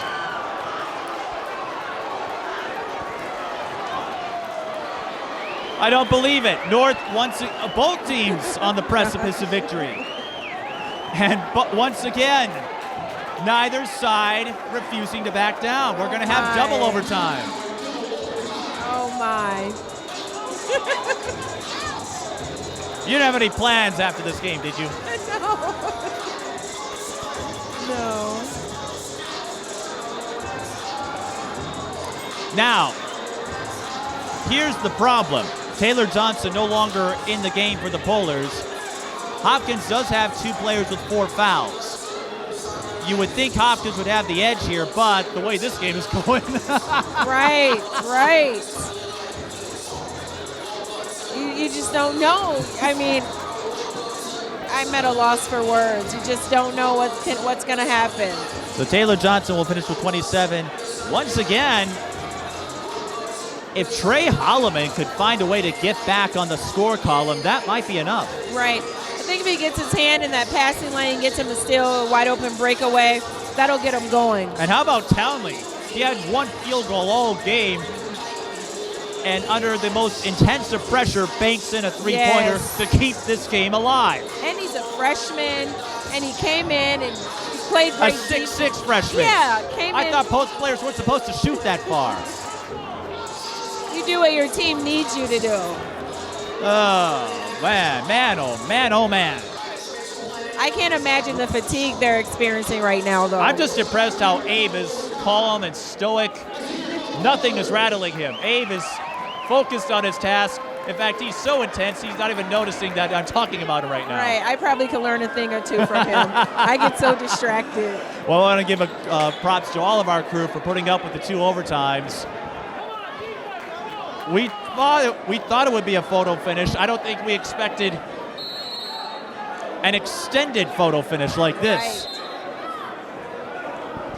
Double overtime. Here we are thinking this is going to be a high-scoring affair. The team who scored the most, who outscored the other, was going to win this one. It's been anything but. 69 all. Double overtime.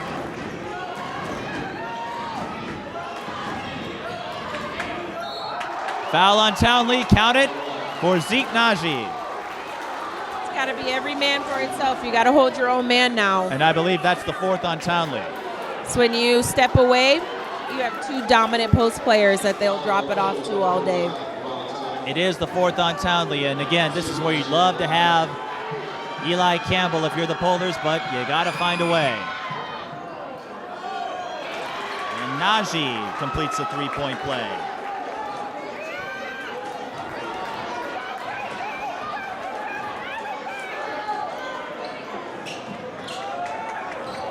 Wilson, spin move, and he's blocked by Hedstrom. That could be a big sequence for the Royals. There's that inside presence there from Hopkins, those big men. North getting a little grabby now, and Beauchamp scores.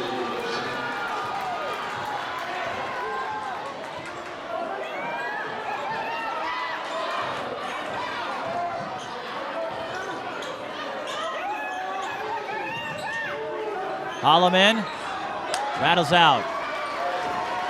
And you can see Hopkins. It looks like the momentum has swung, the pendulum swung.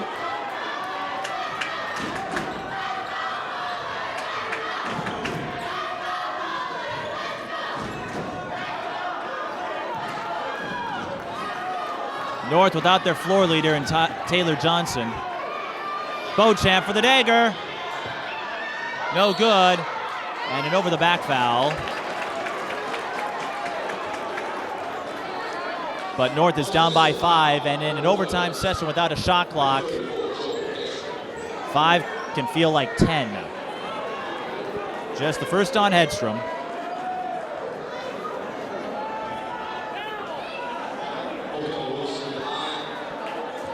North 1 second away from finally knocking off Hopkins, and There was a foul call. there was a foul.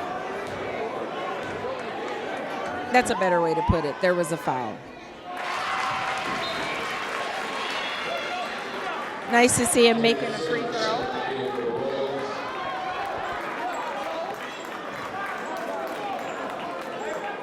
And if anyone still out there doesn't believe these two teams take this match seriously or see nothing to be gained from it. Look at how both teams have sweated this one out.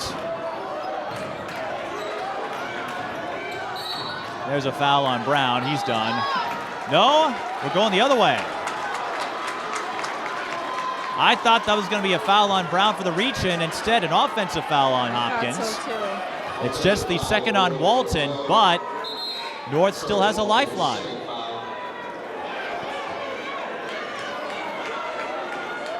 Here comes another freshman, Clifford Brown III. I think it's just going to be for a quick second. Well, this is a good way to get the young guns tested.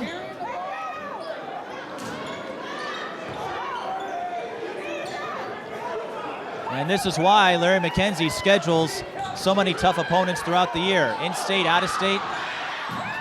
Even if they don't win them all, you see what it does for this team. Right.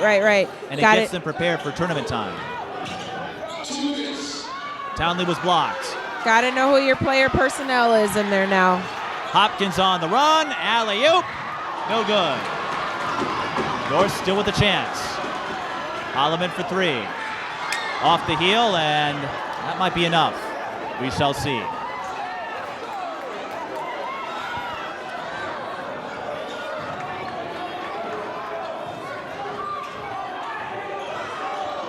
Beauchamp goes up, too high off the window, and Wilson is fouled again.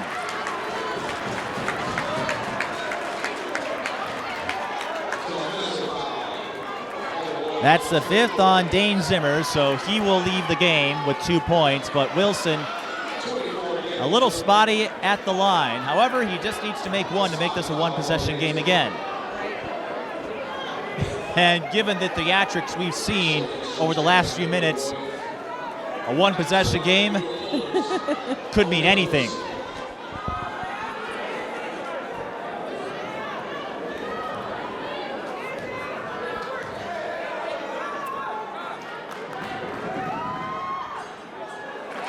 Gets it in there. Well, LaToya, I hope you got your money's worth. This Making has been the a sacrifice great to come out game. here.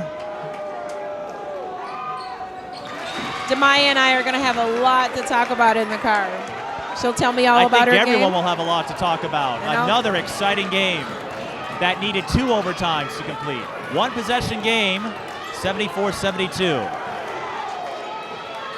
Hopkins still looking for that dagger play. Now they'll back off. Hopkins throws it away.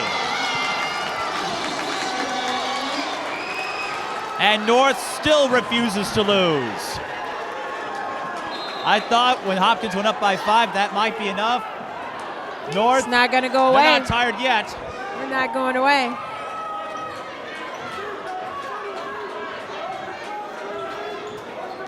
Oh, that's an illegal screen.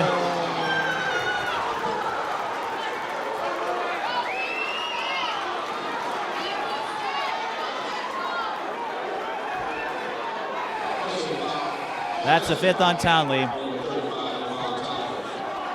Now if you're North, you consider the foul and chase strategy here. DeCoy Hines will have to come in. You got 54 seconds. So North could play a little pressure defense, but they may have to consider the foul and chase strategy at this point. We shall see. Try to get a 5-second call. It's not going to happen. Just got to D up now. Force Hopkins into a turnover situation. Definitely don't let him hold the ball. No backdoor cuts.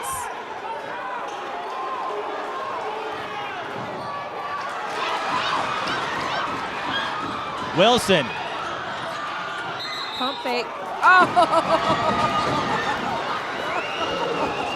I was worried about that. Call. No knock on Wilson's acumen, but I was worried about him trying to bring the ball up court. That's not something centers usually do. All he needed was one pump. One too many. Solid pump and fake. North, man, every period it seems like they have every chance to win. And an offensive foul. It seems like blown away every chance they have at tying or getting the lead, and then they end up getting another stop. This is that mental game. Those are things that you don't do. It's that mental game. So that's the third personal on Beauchamp. Clifford Brown's going to go back in. Just when it seems like North has wasted away a key opportunity, they get another one.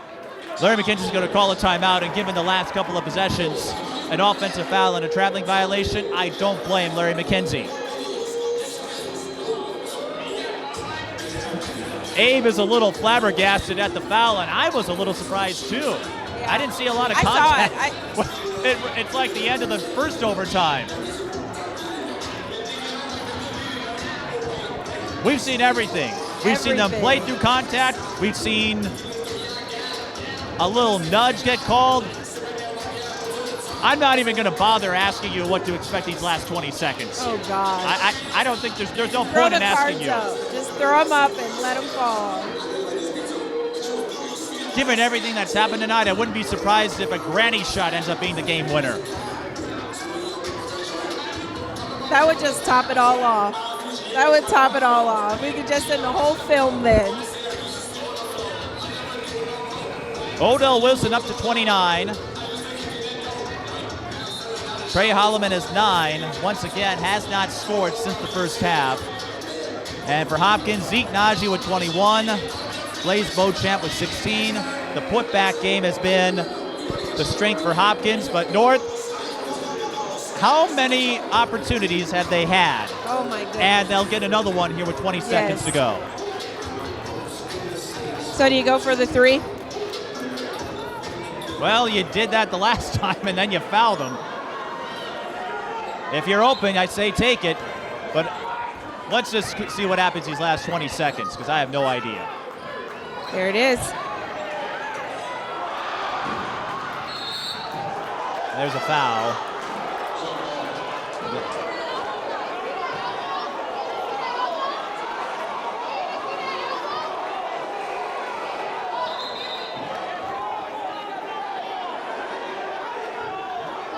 If it's they'll change the call.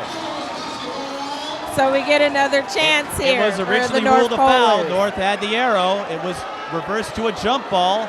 15 seconds left. How many more picks. of the... Brown tries to go behind the back. Wilson can't save it. And Wilson frustrated there.